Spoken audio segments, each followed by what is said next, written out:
গাদার পিঠে মূর্তি সাজিয়ে ধর্মীয় সংস্কৃতি নতুন করে তৈরি করার অপচেষ্টা।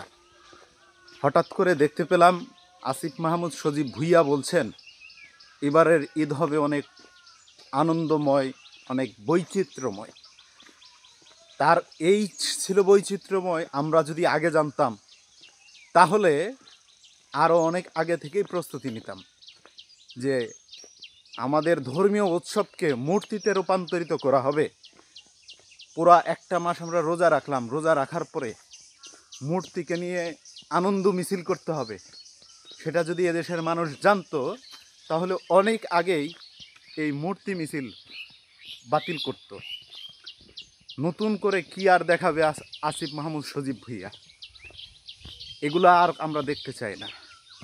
আওয়ামী লীগের যে চরিত্র, আওয়ামী লীগ যেভাবে করার চেষ্টা করেছে ঠিক একই কায়দায়, জাস্ট লোক পরিবর্তন হয়েছে, অভ্যাস আগেরটাই রয়েছে, কায়দা আগেরটাই রয়েছে, জাস্ট ব্যক্তি পরিবর্তন হয়েছে।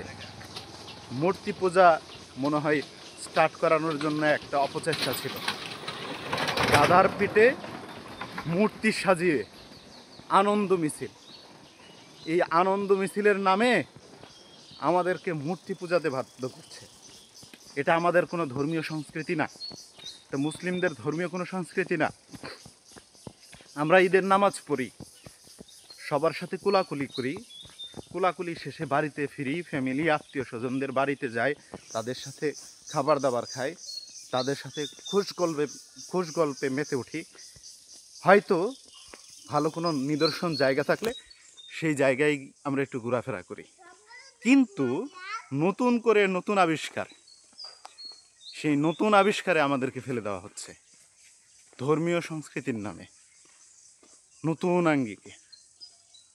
ভারতে হোলি খেলায় যেভাবে মূর্তি সাজিয়ে নিয়ে যায়, বাংলাদেশে ঈদের সময় সেই কাজটা করলো। আমরা এগুলো চাই নাই কখনো। আসিফ মাহমুদ সজীব ভুঁইয়া নাগরিক, তাদের আরেকটা অপকর্ম আছে। আমরা বলেছিলাম ইউনিভার্সিটি মঞ্জুরি বোর্ডে তারা একটা ক্যালেন্ডার করেছে, সেখানে আদিবাসী নামক আরেকটা ধর্ম আবিষ্কার করেছে। আর এনসিপির ওয়েবসাইটে দেখবেন তারা বহুত্ববাদে বিশ্বাসী, তারা সমকামিতা বিশ্বাসী। তাই তাদের দ্বারা আর তাদের মাথায় এর থেকে ভালো কিছু আসতে পারে না। ধর্মীয় সংস্কৃতির নামে গাধার পিঠে মূর্তি বসায় ঈদের আনন্দ মিছিল, এটাই হতে পারে। ধন্যবাদ।